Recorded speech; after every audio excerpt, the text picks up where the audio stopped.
Casimiro humihingi ng tulong, Pilipos ng 7 buwan nagparamdam na, Ryan Garcia delikado. Ito ang pag-usapan natin, pero bago ang lahat, subscribe po ng channel ko. Huwag niyo na rin kalimutan i-click ang notification bell para lagi kayong una sa balita.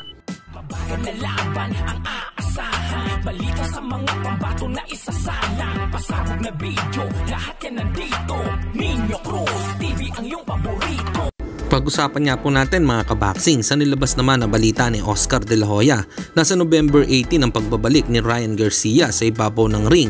Meron ng rumored na si Oscar Duarte ang posibleng makalaban nito na isang knockout artist. Meron nga itong record na 26 wins, 21 KO at may isang talo lamang. Si Garcia naman ay may kartadang 23 wins, 19 KO at parehas isang talo lang.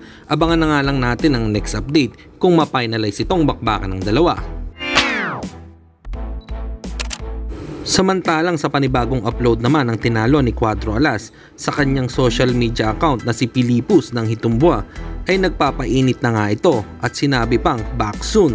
So malapit-lapit na nga ang pagbabalik nito sa ibabaw ng ring, sa hanggang ngayon nga po ay hindi pa nito natatanggap na natalo siya ni Casimiro, kaya naman kating-kati pa ito na makabawi at panay pa din ang request ng rematch kay Cuadro Alas.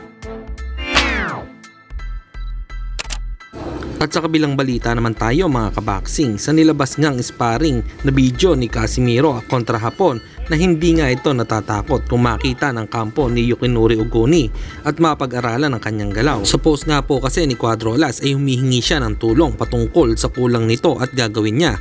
Tila isa naman ang sinabi ng mga nagkomento dito, kundi palakasin ang stamina nito at consistency para daw ay tumagal hanggang buong round 12. Hanggang dito na lang muna ang ating balita. Dito na lang ang aking boxing news report. Mabu!